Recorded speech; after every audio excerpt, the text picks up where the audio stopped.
Hare Krishna. Let's move on to chapter 2. Chapter 2 is the contents of the Gita summarized. Here, Arjuna submits to Lord Krishna as his disciple, and Krishna begins his teachings to Arjuna by explaining the fundamental distinction between the temporary material body and the eternal spiritual soul.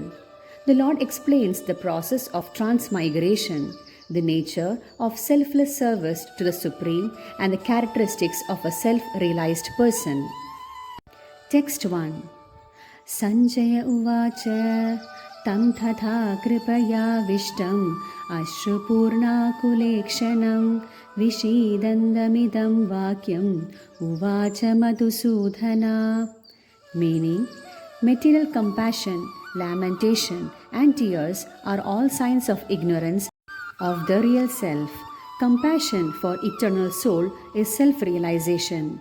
No one knows where compassion should be applied. Compassion for the dress of a drowning man is senseless. This chapter instructs us in self-realization by analytical study of the material body and the spiritual soul as explained by Lord Sri Krishna. This realization is possible when one works without attachment to fruitive results and is situated in the fixed conception of the real self. Text 2. Sri Bhagavanuvacha Kutastva Kashmalamitam Vishame Samupastitham Anarya Jushtamasvargyam Akirtikaram Arjuna. Meaning, Krishna and the Supreme God are identical. Therefore, Lord Krishna is referred to as Bhagavan throughout the Gita. Bhagavan is the ultimate in the absolute truth, and the absolute truth is realized in three phases of understanding, namely Brahman, Paramatma, or the localized aspect of the Supreme within the heart of all living entities, and Bhagavan, or the Supreme, is Godhead, the Lord Krishna. Text 3. Klaibhyam masmagama partha naitatvayupadhyade Kshudram hridaya dorbhalyam tyaktotishta parantapa. Meaning, Arjuna was addressed as a son of Pratha, who happened to be the sister of Krishna's father Vasudeva. Therefore, Arjuna had a blood relationship with Krishna. Arjuna was a most intimate friend of Krishna, and Krishna was directly guiding him on the chariot. But in spite of all these credits, if Arjuna abandoned the battle, he would be committing an infamous act. Therefore, Krishna said that such an attitude in Arjuna did not fit his personality. Arjuna might argue that he would give up the battle on the grounds of his magnanimous attitude for the most respectable Bhishma and his relatives, but Krishna considered that sort of magnanimity mere weakness of heart. Therefore, such magnanimity or so-called non-violence should be given up by persons like Arjuna under the direct guidance of Krishna. Text 4. Arjuna uvacha Katham Bhishmamaham Sankhe Dronam cha Madhusudhana Ishubhi Pradiyotsyami Pujar Harvari Sudhana. Meaning, respectable superiors like Bhishma, the grandfather, and Dronacharya, the teacher, are always worshipable.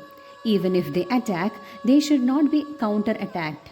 It is general etiquette that superiors are not to be offered even a verbal fight.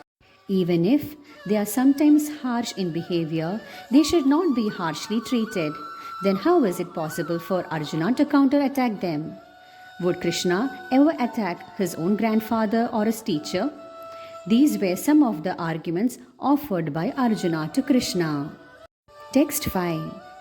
Guruna hatva hi mahanubhavan shreyo bhoktum bhaikshmamapi haloke hatvartha kamastu guruni haiva bhunjiya bhogan rudhira pradikhthan. Meaning, Bhishma and Drona were obliged to take the side of Duryodhana because of his financial assistance, although they should not have accepted such a position simply on financial considerations. Under the circumstances, they have lost the respectability of teachers. But Arjuna thinks that nevertheless they remain his superiors, and therefore to enjoy the material profits after killing them would mean to enjoy spoils tainted with blood. Text 6. न चैतविद्मः कतरन्नो गरीयो यद्वा जयेमा यदि वा no जयेयु यानेव हत्वा न जिजीविषाम स्तेवस्तिधा प्रमुखे धार्तराष्ट्रा.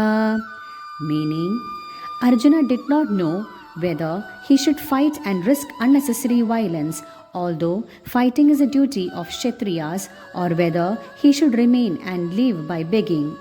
If he did not conquer the enemy, begging would be his only means of subsistence. Nor was there certainty of victory, because either side might emerge victorious.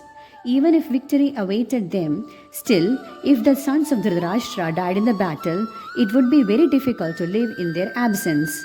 Under the circumstances, that would be another kind of defeat for them. All these considerations by Arjuna definitely proved that not only was he a great devotee of the Lord, but he was also highly enlightened and had complete control over his mind and senses. Hare Krishna.